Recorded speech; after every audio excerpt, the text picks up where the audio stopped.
So this is a pretty neat question. They're essentially explaining everything that is already in the actual drawing. So no need to pay too close attention there. But they want the total distance that the water travels. So we can call this side X. Now, keep in mind they're saying in inches, and they even underline it for us, which is considerate of them. This is in feet, so we know we're going to need to do a conversion from feet to inches. That being said, keep in mind what we say in our triple T document. Don't look at the answer options right away. They'll only confuse you. However, it can be useful to look at the answer format. And when you look at the answer format, notice all of them still have a 5 in there. Well, so then I don't want to convert right away because then I'll lose that 5. Let's hold off until the very end to convert, but let's not forget it as well. So because we're looking at an unknown side length, and we currently know an angle and a side, we know we're going to need to deal with SOHCAHTOA, in other words, the trigonometric relationships of sine, cosine, and tangent, which relates the opposite, adjacent, and hypotenuse sides. So let's go ahead and label everything. So from the angle of 1.2, the opposite to me is always the easiest to label. Then the hypotenuse is the next easiest for me. So notice this is the right angle. These are the two sides touching the right angle. The hypotenuse is the one side not touching it. So I know this is the hypotenuse right here. And then by default, this other one's adjacent. I feel like that's the easiest way to do it. So let's think about it. From the angle that I know, what's the side that I know and the side that I want to know? Well, those are the adjacent and hypotenuse sides. Well, which trigonometric function relates the adjacent and hypotenuse sides? It's cosine. So I'm going to say cosine from 1.2, so it's always cosine from the angle, is equal to,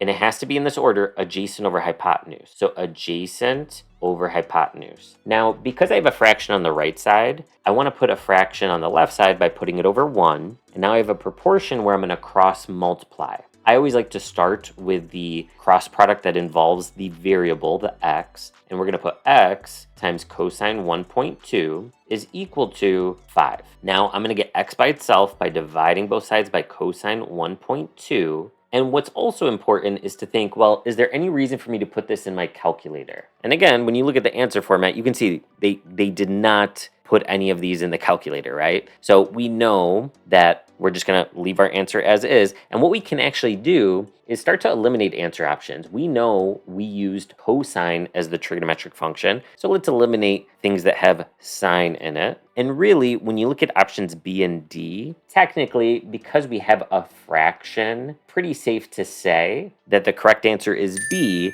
But where did this 12 come from? I think that's definitely worth exploring. So when we talk about unit conversion, let's say I started with, 2 feet. How would I convert that to inches? Well, I want the units to cross cancel and I want it to become inches. So whatever I want it to become, I want it on top, and the units that I want to cancel should be diagonal. And I always say, well, what's bigger, 1 foot or 1 inch? 1 foot. So I put a 1 with that unit that's larger, and then I say, well, 1 foot is equivalent to 12 inches. So if I want to convert from feet to inches, notice this, I'm really just multiplying by 12. So if I multiply it by 12, so 5 times 12 over cosine 1.2, now you can see how that matches perfectly with D.